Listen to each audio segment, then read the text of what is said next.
আৰু চৌদিশে এতিয়া ৰঙালীৰ ব্যাপক উৎসাহ উদ্দীপনা দেখিবলৈ পোৱা গৈছে শ্ৰীময়ী অসমীৰ শীতল বুকুৰ উৎসৱৰ মধু আলোড়ন তুলি আকৌ আহিল হেপাহৰ বহাগ ঋতুৰাজ বসন্তৰ আগমনত এতিয়া বাউলী হৈ পৰিছে হৰিত বসনা প্ৰকৃতি গছৰ ডালত সেউজ কুহি পাতৰ মিচিকিয়া হাঁহি পাতৰ আঁৰত কুলি কেতেকীৰ হিয়া ভৰা গান বসন্তৰ বা লাগিছে বহাগৰ বতৰা পোৱাৰ লগে লগে প্ৰতিজন অসমীয়াৰ গা সাতখন আঠখন হৈ পৰিছে অসমীয়াৰ বাপতি সাহোন ৰঙালী বিহুৰ আজি গৰু বিহু সমনীয়াৰ সৈতে নৈ জান জুৰিলৈ গৈ পুৱাই পৰম্পৰা অনুযায়ী মাহ হালধিৰে গৰুক নোৱাইছে ধুৱাইছে অসমীয়া আমি যেহেতু আপোনালোকক জনাইছোৱে যে ৰাজ্যৰ বিভিন্ন প্ৰান্তে প্ৰান্তে আজি গৰু বিহুৰ উপলক্ষে কেনেকুৱা ধৰণৰ পৰিৱেশ তাক দেখুৱাই যাম কিন্তু এই মুহূৰ্তত আমি আপোনালোকক নগাঁৱৰ পৰিৱেশ দেখুৱাবলৈ পোনপটীয়াকৈ লৈ গৈছোঁ মধ্য অসমৰ ব্যুৰ বীৰেন বৰাৰ কাষলৈ বীৰেন বৰা গৰু বিহু প্ৰথমতে গৰু বিহুৰ হিয়া ভৰা শুভেচ্ছা জ্ঞাপন কৰি লৈছোঁ জুবিনবিহীন প্ৰথমটো আচলতে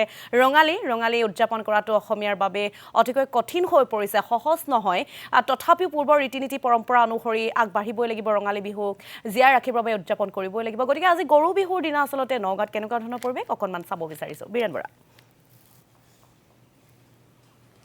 নিশ্চয়ভাৱে আপোনালোকক শুভেচ্ছা জ্ঞাপন কৰিলোঁ আৰু চহা গাঁৱলীয়াই নিজৰ পৰম্পৰা অটুট ৰাখি আজিও পালন কৰিছে গৰু বিহু আৰু গৰু বিহুৰ যি পৰম্পৰা আছে পুৱাই আমি সেই পৰম্পৰা বিচাৰি বিভিন্ন স্থানৰ পৰা সেই পৰিৱেশ দেখুৱাইছোঁ আৰু এই মুহূৰ্তত আমি উপস্থিত হৈছোঁ নগাঁৱৰ এটা প্ৰান্তত আমি পৰিৱেশ দেখুৱাইছোঁ প্ৰথমে যদি চাই তেতিয়াহ'লে এয়া মাহ যদি চাই তেতিয়াহ'লে লাও বেঙেনা হালধি কুটিছে তাৰ সমান্তৰালকৈ আমি দেখুৱাইছোঁ যে ঘৰৰ প্ৰতিজন সদস্য আজি পুৱাৰ শোৱাৰ পৰা উঠিয়ে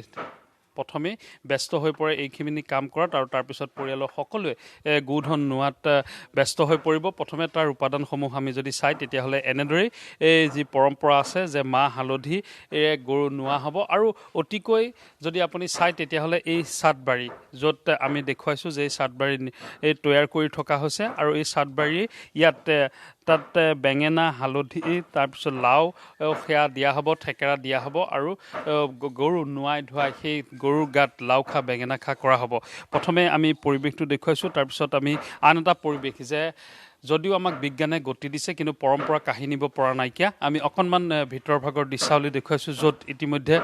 হালধি খুন্দি থকা হৈছে ঢেঁকীত সেই হালধিয়ে গৰু নোৱা হ'ব এয়া দেখিছে মাহ খুন্দি থকা হৈছে আৰু সেই মাহ যি আছে মাহ আৰু হালধিৰে গৰু নোৱা হ'ব প্ৰথমে ঢেঁকীত সেয়া খুন্দি লোৱা হৈছে আৰু তাৰপিছত সেয়া মাহ হালধিৰে গৰু নোৱা হ'ব আমি অকণমান পৰিৱেশটো দেখুৱাইছোঁ কথা পাতিম যে মাহ হালধি খুন্দা হৈ গৈছে এতিয়া গৰু নোৱালে হৈ গ'লে আমাৰ আৰু প্ৰকৃতি কামখিনি হৈ আছে ইয়াৰ পিছত আৰু লাহে লাহে আমি গৰু নোৱাম আৰু আমি পৰিৱেশটো দেখুৱাইছোঁ তাৰপিছত কথা পাতিবলৈ চেষ্টা কৰিম মাহ হালধি এফালে ঘৰৰ গৃহস্থীয়ে সাজু কৰিছে তাৰ আনফালে যদি চাই তেতিয়াহ'লে জ্যেষ্ঠজনে তেওঁলোকে চাটবাৰীৰ পৰা আৰম্ভ কৰি এই সকলো সাজু কৰি তুলিছে এই চাটবাৰী দুটা তৈয়াৰ কৰা হয় এটা তিনিডলীয়া থাকে এডাল দুডলীয়া থাকে কি পৰম্পৰা ইয়াত আছে শ্ৰদ্ধাৰ প্ৰতিদিন টাইমৰ সমূহ কৰ্মকৰ্তালৈ আন্তৰিক ধন্যবাদ আৰু কৃতজ্ঞতা জ্ঞাপন কৰিলোঁ ৰাঙলী বিহু উৎসৱৰ আমি চাটবাৰী তৈয়াৰ কৰা পৰম্পৰা এটি নিয়ম আছে সেই নিয়মটিয়েই হৈছে দুডলীয়া আৰু তিনিডলীয়া দুডলীয়া হৈছে পৰা ভক্তি অপৰা ভক্তি বা হৈতুকী ভক্তি তাৰপিছত তিনিডলীয়া হ'ল 17তম তিনিটা গুণ কিছুৱে পৰম্পৰা ৰক্ষা কৰি পেলাই সেইটোৱেই কয় কিন্তু দাৰ্শনিক তত্ত্বৰ মতে আমাৰ এই তিনিটা গুণ হৈছে আধ্যাত্মিক আদি ভৌতিক আৰু আদি দৈবিক এই তিনিটা তাপৰ পৰা মুক্ত কৰা হয় এই গোধনৰ উদ্দেশ্যে আমি এটাই কথা বুজি পাওঁ দাৰ্শনিক তত্ত্বৰ মতে যে আমি তিনিটা তাপৰ পৰা যাতে তেওঁলোকৰ ৰোগ ব্যাধি সকলো মুক্ত হয় এই হ'ল তিনিটা তাপৰ তাৎপৰ্য আৰু লগতে আৰু এটা পৰম্পৰা আছে যে আমি চাটবাৰী সাল সলনিও কৰা দেখিবলৈ পোৱা সাল সলনি কৰা এটাই উদ্দেশ্য যেনেকৈ আমি গৰু গা ধুৱাবলৈ যাওঁতে পঘাডাল সলোৱা হয় চাটবাৰীও সলোৱা হয় সলোৱাৰ এটাই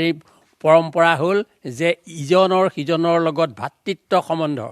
ভাতৃত্ব সম্বন্ধৰ উদ্দেশ্যে আমি সলনি কৰা হয় সেইটোৱেই নিয়ম পৰম্পৰা এইখিনি পৰম্পৰা লুকাই আছে যি নৱপ্ৰজন্মই প্ৰজন্মৰ পৰা প্ৰজন্মলৈ ধৰি ৰাখিব লাগিব আমাৰ যি পৰম্পৰা আছে আৰু সেয়েহে জ্যেষ্ঠজনেও ইতিমধ্যে কৈছে আমি পুনৰ কৈছোঁ যে এইসমূহ কিন্তু সময়ৰ লগে লগে দেখিবলৈ পোৱা গৈছে যে ক'ৰবাত হেৰাই গৈছে কিন্তু এতিয়াও নিজৰ পৰম্পৰা আৰু কিয় তাক অতিকৈ আমাৰ প্ৰয়োজন এই পৰম্পৰাসমূহ তাৰ উল্লেখ কৈছে কিন্তু খুৰা দেখিবলৈ পোৱা গৈছে যে গৰুৰ সংখ্যা কিন্তু কমি গৈছে লাহে লাহে গৰুৰ সংখ্যা শ্ৰদ্ধা প্ৰতিদিন ৰাইজসমূহ আৰু জ্যেষ্ঠজন আৰু কনিষ্ঠ ভাই ভণ্টিসকল আমাৰ ইয়াত গৰু বহুত কমিল বলদ গৰু নাই বুলি ক'ব পাৰি কাৰণ ৰাইজে গৰু চুৰ কৰি নিয়ে সেইকাৰণে ৰাইজে গৰুবিলাক চব বেছি আজৰি কৰি দিছে গাই গৰু তেনেকৈ নাইকিয়া কৰি দিছে মাজে মাজে ছাগলীও চুৰ কৰিব লৈছে সেইটো এটা ডাঙৰ সমস্যা এইটো এটা আমাৰ ইয়াত ডাঙৰ সমস্যা হৈছে পথাৰত গৰু নাইকিয়াই হ'ল হালোৱা নাইকিয়াই হ'ল বৰ্তমান এতিয়া নিশ্চিতভাৱে ই এটা কিন্তু আমাৰ জাতিটোৰ কাৰণে ক্ষতি বুলি ক'ব লাগিব যে আমাৰ এই যি এই দেখিবলৈ পোৱা গৈছে যে গোধূনা সংখ্যা ক্ৰমান্বয়ে বীৰেন বৰা আমি দেখিছোঁ আজি গৰু বিহু উদযাপন কৰিছে তথাপিও আপোনালোকে জুবিনবিহীন এইবাৰৰ প্ৰথমটো গৰু বিহু তেওঁলোকে কি ক'ব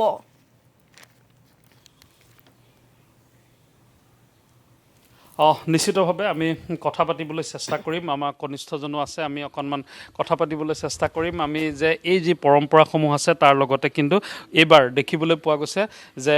অতি আমাৰ দুখ লগা বিষয় যে আমি যদি চাওঁ তেতিয়াহ'লে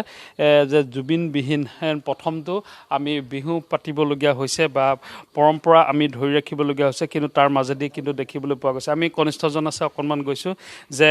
পৰম্পৰাসমূহ চলি আছে কিন্তু তাৰ মাজত কিন্তু অতি দুখেৰে যে এইবাৰ আমি জুবিনবিহীনভাৱে এইবাৰ ৰঙালী উদযাপন কৰিব লাগিব